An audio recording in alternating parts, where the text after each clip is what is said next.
Pemirsa, kita kembali lagi dalam podcast Polri Presisi bersama dengan saya Ibtu Ines. Dan kalau Ines sudah hadir, berarti sudah ada narasumber yang luar biasa yang hadir bersama dengan Ines. Gimana nih puasanya? Pada lancar?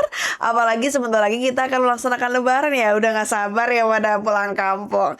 Nah pemirsa, kemarin kan Bapak Kapolri Jenderal Polisi Listio Sigit Prabowo tentunya mengapresiasi sejumlah pihak yang terlibat dalam operasi Ketupat 2025 Idul Fitri 1446 Hijriah. Dan tentunya apresiasi setinggi-tingginya diberikan oleh Kapolri kepada seluruh personel lintas sektoral yang terdiri dari unsur TNI Polri, kementerian terkait dan juga BMKG serta stakeholder yang lainnya. Sebab tentunya dalam mudik lebaran 2025 ini Kapolri berharap bahwa arus mudik kali ini akan lancar, aman dan kira-kira bagaimana sinergitas antara BMKG dan juga Polri untuk mendukung kelancaran mudik di tahun 2025 ini. Dan di episode kali ini sudah hadir bersama dengan Ines, PLT Kepala Badan Meteorologi, Klimatologi, dan Geofisika, Ibu Profesor Insinyur Dwi Korita Karnawati MSc PhD. Ibu, apa kabarnya? Baik, alhamdulillah Mbak Ines. Semoga Mbak Ines juga selalu cantik. Iya, terima kasih. Segar. Semoga selalu sehat juga buat Ibu ya Bu ya. Terima kasih. Bu, tadi seperti yang di awal sudah saya sampaikan bahwa memang kan tahun ini tentunya Pak Kapolri ini ingin sekali arus mudik bisa berjalan dengan lancar. Tentunya perlu dukungan dari stakeholder terkait termasuk juga dengan BMKG. Kemudian kemarin kan di tanggal 10 Maret ya Bu ya, kalau tidak salah sudah dilaksanakan rapat koordinasi lintas sektoral, betul ya Bu ya? Betul. Nah, BMKG di situ menyampaikan prediksi cuaca dan juga potensi bencana yang mungkin terjadi. Seperti apa Bu informasi yang disampaikan? Jadi nanti arus mudik itu kan dimulai tanggal 21 Ya. 21 Maret sampai 9 April. Oke. Ya, rencana. Jadi sekitar 20 hari.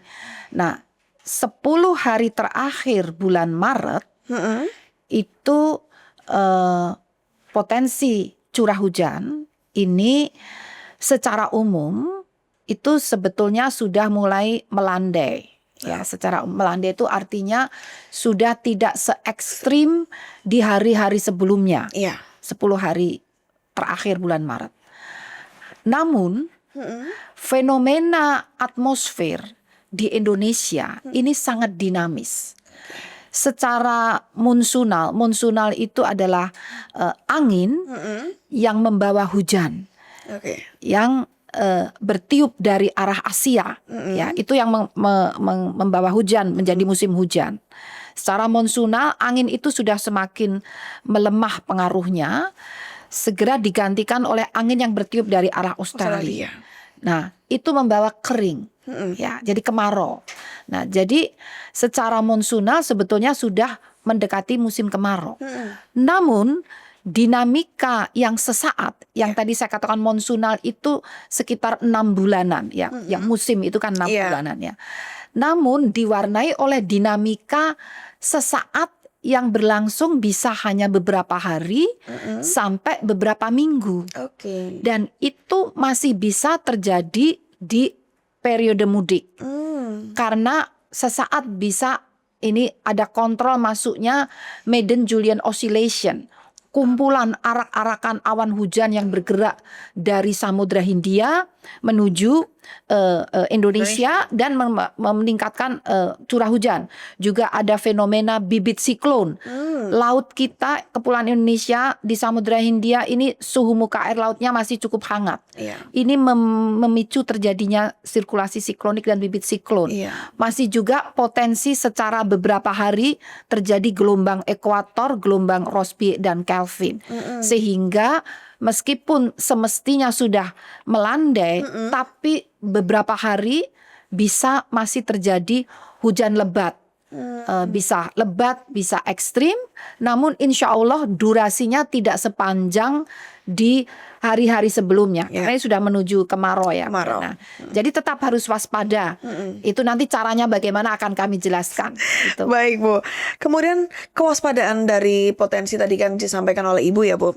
Mungkin ada potensi juga walaupun memang diprediksinya adalah kering ya Bu ya yang dibawa gitu kan. Kemungkinan mulai transisi gitu, transisi dari hujan menuju kemarau. Dan kemungkinan kalaupun memang ada potensi hujan lebat dan juga mungkin cuaca ekstrim di beberapa wilayah dapat mempengaruhi kelancaran perjalanan bagi para pemudik, mungkin menurut Ibu sendiri apa yang harus dilakukan oleh para pemudik yang perlu diperhatikan seperti Oke. apa, Bu?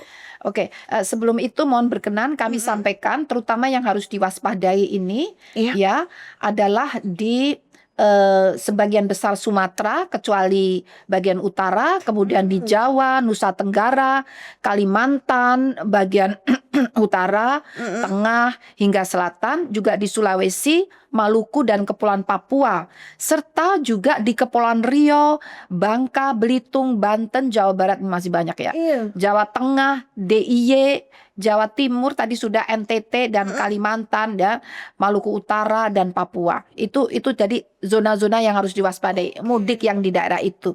Apa para pemudik yang harus dilakukan? Silakan melakukan perencanaan mudik secara cermat. Iya. Kita sudah merencanakan mudik 6 hari lagi. Hari ini sudah bisa kita lihat 6 hari lagi cuacanya mau seperti apa. Silakan install aplikasi mobile phone Info BMKG. Di situ ada fitur jalur mudik. Nah, jalur mudik ini kan banyak pilihan nih. Iya, betul. Nah, setiap jalur itu ada perakiraan cuacanya selama 6 hari setiap jam. Oke, Jadi bisa diupdate tahu terus ya. iya diupdate terus ya. Dan katakan mau mudik jam 10, ternyata di jalur yang kita pilih jam 10 awannya hitam ada hujan. Ya bisa kita percepat mudiknya. Iya. Jam 10 harus sudah melewati sana atau dilakukan setelah itu. Atau pilih jalur yang lain. Opsinya banyak. Iya. Yang penting tahu prospek dari masing-masing jalur tadi. Silakan lihat aplikasi Info BMKG, install di Play Store atau App Store. Wih, udah lengkap. Jadi sekarang udah dimudahkan tentunya ya bagi para pemudik, Bu. Allah, ya. Baik, Bu, tadi kan disampaikan juga bahwa katakanlah curah hujan di Pulau Jawa juga termasuk masih tinggi ya, Bu ya. Iya. Untuk memasuki bulan April. Nah, bagaimana BMKG ini memastikan agar informasi ini sampai ke masyarakat, Bu? Ya, itu penting sekali. Ya, caranya memastikan adalah kami terus menggencarkan sosialisasi buka atau install aplikasi mobile phone. Karena sebetulnya nggak hanya di mobile phone, di website ada, kemudian di sosial media juga ada, di YouTube juga ada, ya. Kemudian juga di Telegram juga ada, kemudian dari televisi radio termasuk Radio Polri, kami menjalin intensif kerjasama dengan radio-radio termasuk Polri agar digencarkan. Namun yang langsung ke genggaman itu adalah mobile phone. Jadi kita pastikan dan bahkan kami juga sedang melakukan survei zona mana atau mohon informasi dari Kominfo yang blank spot area. Kan berarti nggak bisa buka mobile phone-nya kan nggak bisa dibuka. Nah ini yang harus diwaspadai. Jadi sebaiknya mumpung masih di rumah sebelum berangkat, sebelum kena blank spot area, cek dulu mobile phone-nya. Kita mau lewat jalur itu ya. Jadi demikian dengan kerjasama kolaborasi yang lebih intens kami memastikan informasi itu sampai ke individu masyarakat. Baik. Kemudian Bu, bagaimana dengan informasi potensi hujan lebat dan mungkin adalah resiko banjir, kemudian longsor di beberapa titik rawan, Bu? Seperti apa, Bu? Iya, betul sekali. Kami dalam rapat koordinasi juga mengingatkan potensi tersebut. Nah, informasi tentang longsor itu dikeluarkan oleh Badan Geologi, khususnya Pusat Vulkanologi dan Mitigasi Bencana Geologi. Itu ada di website di sana. Jadi saya sarankan untuk mengantisipasi itu buka websitenya Badan Geologi, Pusat Vulkanologi Mitigasi Bencana Geologi, lihat peta gerakan tanah, kerentanan gerakan tanah. Itu zona-zona mana saja yang merah dan saya melihat jalur mudik terutama yang di puncak, di lereng-lereng gunung di Jawa dan di Sumatera itu melewati jalur longsor. Jadi tapi begini, setelah melihat ya, kami menyiapkan informasi sepanjang jalur longsor itu ada cuacanya. Jadi itu jalur rawan longsor, tapi kalau nggak ada hujan nggak akan longsor. Jadi longsornya tuh nunggu kalau hujannya turun gitu ya. Jadi kalau mau lewat sana bukan berarti nggak boleh. Kalau belum hujan itu lewatlah segera. Jadi jangan lewat saat hujan. Karena sebaiknya potensi, iya, dan hujan tuh biasanya mulai siang setelah jam 12, setelah jam 2. Nah, kami memberikan informasi itunya, hujannya itu mau jam berapa di jalur itu. Dan BMKG daerah yang berkoordinasi dengan Korlantas atau Iya. kepolisian, Iya. kami menyiapkan agar koordinasi itu sampai ke level buka tutup gitu. Jadi kalau memang ternyata pemudiknya banyak dan ini sudah mau, kan kita hujan tuh kayak mau arisan. Iya. Akan dimulai jam sekian sampai jam sekian itu bisa tahu. Jadi kita dengan kepolisian, Pak ini hujan kira-kira jam 10. Sekarang udah jam setengah 10. Mohon arahan apakah harus ditutup karena itu rawan longsor.